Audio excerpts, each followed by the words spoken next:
Life, finds a way.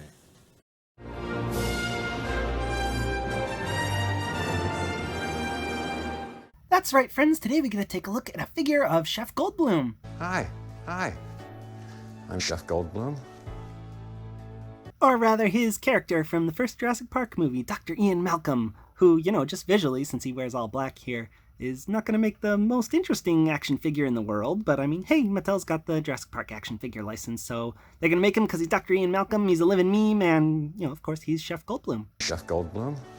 So, sculpt on this guy is mostly accurate. I think I mostly have issues with the paint, actually. The face is really accurate, but something I really take umbrage with is the glasses. Now, I mean, he did wear sunglasses most of the movie, and so, they're sort of covering his face most of the movie, but they didn't quite come out this dark. Like, they've got a decently sculpted Jeff Goldblum head under there. Yeah, I'm gonna stop the Jeff Goldblum joke for a moment there, but, it's mostly obscured. And then he looks like he's wearing mascara or something. The glasses are just too dark. They're probably as dark as real life sunglasses would be. But on an action figure, they come off too dark. I mean, thankfully you can at least see some of the eyes through there. It's not too bad. I just would prefer a little bit of a lighter touch. And also the glasses. Glasses always look kind of big, especially when Mattel does them because they don't know how to do them well. But beggars can't be choosers. This is a decent Ian Malcolm figure. I like the little folds in his shirt. And his pants, although it is odd they went with glossy paint. Oh, whatever, let's stick to the sculpt for now. Sculpt, I mean, it's pretty plain, but, I mean, he's just a guy in clothes, They got his boots, they got little rings on the boots. That looks kind of cool. They got the watch detail. And, the head, it looks like Jeff Goldblum. The hair, not bad. I mean, it's a little stylized looking, but I'd say the sculpt is decent overall. There are more issues, really, with what's not sculpted. Chesty hairs.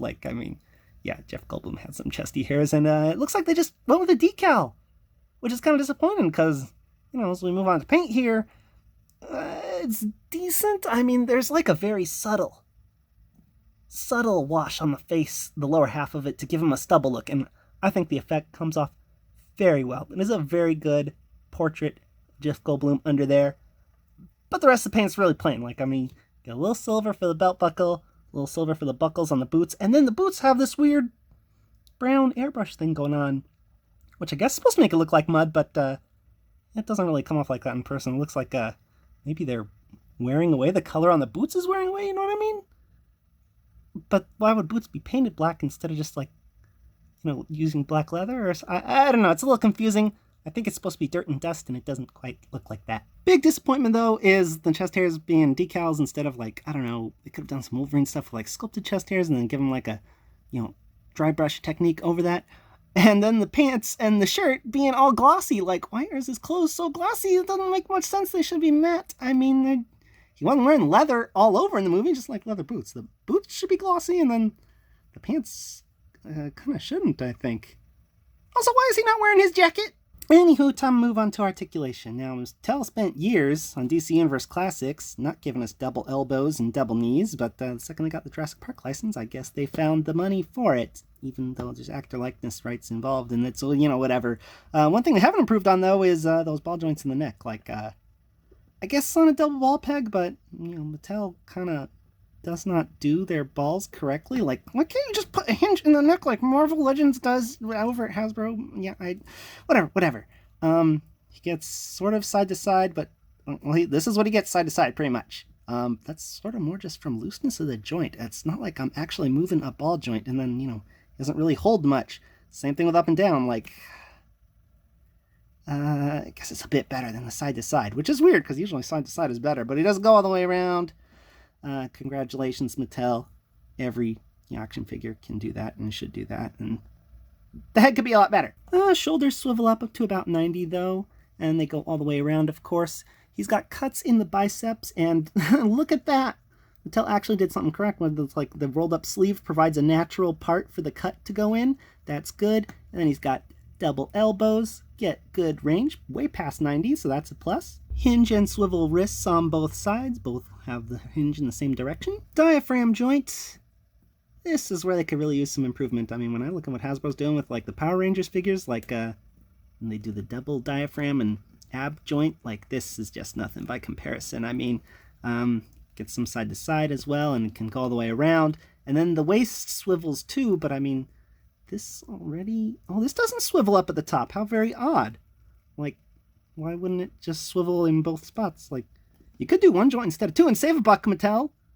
Well, good for them for doing an extra joint, even if they could have done a joint that was better and smarter and not done that. Hips go out to 180. He can do the splits really well. Like, I mean, that's a cartoonish level of splits, honestly. And then they go up really far. Not so much back at all, though. Swivels in the thighs, double knees. He can almost kick his own booty back there, which is good. And then the ankles seem like they are on hinge, and there's a swivel up there as well. They actually get pretty decent range, despite the design of the pant leg coming over. Big issue with this guy, though, is loosey-goosey hips. Yeah, he's kind of loose. The quantity of articulation is pretty good, and thankfully the hips aren't so loose that they prevent him from standing up all the time, but I can only imagine how worse it's going to get with the passage of time, you know? Packaging for the Amber collection is pretty typical Mattel collector, quote-unquote, packaging, which is to say it's got a bunch of weird angles that Mattel loves to put in what they perceive as their adult collector lines. Anybody here remember the days of DC Multiverse? Mattel just had the strangest angle cut out of this. This isn't quite as bad. It's just like one corner they decided to slop off, although I will say it's kind of nice. The T-Rex logo there is actually embossed, which is kind of cool. In fact, all these little fossils and stuff on the side are actually raised details, which is pretty nice. And the black and the yellow color scheme definitely does help it stand out on the pegs, although having some character artwork or names on the side would really make it easier. I mean, just letting us know it's the Amber collection. It's like, well, we all can already tell it's the Amber collection. It's amber colored packaging, you know? Anyways, back has a little photo of Ian Malcolm from the movie, which has the flare lit up to, I guess, to let you know what, that accessory that we'll be looking at soon comes from, which scene it's from, and a little write-up of Ian Malcolm himself, an expert in chaos theory. Chaotician. Dr. Ian Malcolm is one of the few original visitors to Jurassic Park. While he often uses humor and sarcasm, he has deep understanding and respect for the power of nature, and he knows that life finds a way. He also has the wounds to prove it. Which is a weird thing to say, considering there are no wounds on this figure, but I mean, he did break his leg in the movie, so that's what that's referring to. Also, they're clearly referring to his, mimetic catchphrase. Ian Malcolm is a living meme, and life finds a way is his big catchphrase. Anyways, packaging seems okay, even if it's got a weird angle. Let's cut the tape, which is strangely on that angle, and open this thing up, which... Oh, there's another piece of tape. So there's tape here and here, even though it's supposed to hinge open from this side. But there's another... I mean, that's a problem with the design of your packaging, I guess, Mattel. It just leads itself to, requiring an extra slice of tape if you want to open it from that end. Let's open it from the normal end, shall we? Oh, as you can see, packaging is amber in the card back in there. Another problem with the packaging, having that weird angle, is it makes the tray pretty hard to slot out of the cardboard box there, but doesn't look like Dr. Ian Malcolm has any twist ties. In fact, he just pops on out. So is a hand if you want that, which, is pretty nice. I don't like the weird angle, but the packaging looks nice. I could definitely use a few design touches like, character names on the sides. But it's Mattel. What do you want? It's sort of their version of what they think collectors want. Now for accessories, Dr. Malcolm comes with 2 extra hands, a walkie-talkie, road flare, and the glass of water that went boom, boom, boom, boom, boom, boom. So the right hand he comes packaged with is sculpted for holding that road flare, and I gotta say, the detail on this thing is not bad. I mean, it fits in the hand really tightly, and I like the plumes of smoke we got sculpted on, and the sculpted smoke part is actually pretty heavy, sturdy plastic, and then this is kind of gummy. So when you're holding it, it definitely feels very top-heavy over here and very light on this end. And overall, it's not a bad effect, I'd say. The left hand he comes packaged wearing is in sort of a relaxed pose, and if we pop out the right hand, which is a little stiff, but I like a good click, so that worked okay, it is actually mirrored with the first alternate hand, the right hand, which is also in just a little relaxed pose. I like that satisfying click, and now you can see these are pretty much the same hand left and right. Also, the right hand has that little ring. Both right hands do. The one that I had holding the flare earlier, they just have a little ring. Malcolm wore throughout the movie. And both of these relaxed hands here are pretty good at holding the walkie-talkie, which he just straight up took from, Hammond and was like, here, gimme, I can read a schematic better than you, so that, Jeff Goldblum could have something to do throughout the movie when he had the broken leg, because he wasn't like that in the book. In the book, he was dead, so they wanted to give him something to do, so he just read a schematic and held a walkie-talkie.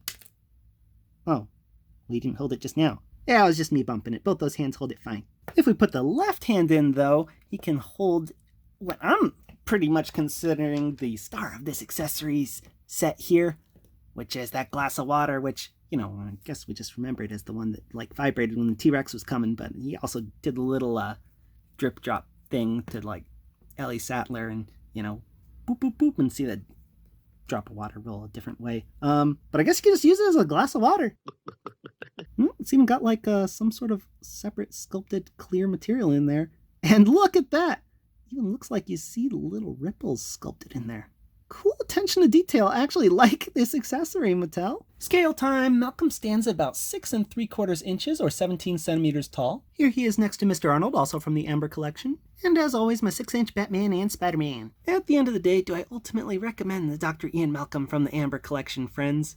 Well, yes, pretty much, just barely. I mean, the overall design is pretty plain, but Mattel did what they could with the sculpt, and, you know, it's really that head portrait likeness to Jeff Goldblum that really sells me on it. I think, you know, I shouldn't be covered up so much by the sunglasses. I mean, maybe the ideal situation is, like, give us an alternate head without sunglasses. Or, you know, if you're only going to do one look for the head, definitely go with the sunglasses, because that's kind of his iconic look, but maybe just, like, make the sunglasses removable. Actually, you know, scratch that. I don't trust Mattel to do that. Decent enough. Sunglasses just should have been a bit lighter. I think the accessories we got, pretty good. The articulation's pretty good. Definitely some weird choices with paint on the body. It's pretty plain, but, I mean, that's not a big fault. The chest hairs are important on Jeff Goldblum, and they're just not there on this one. I mean, they're there, but they're not done well. But everything else, done decently enough, I guess. This is a reasonable Dr. Ian Malcolm figure, reasonable Jeff Goldblum figure, and I think it looks pretty cool in the end. Well, until next time, peace out, YouTube.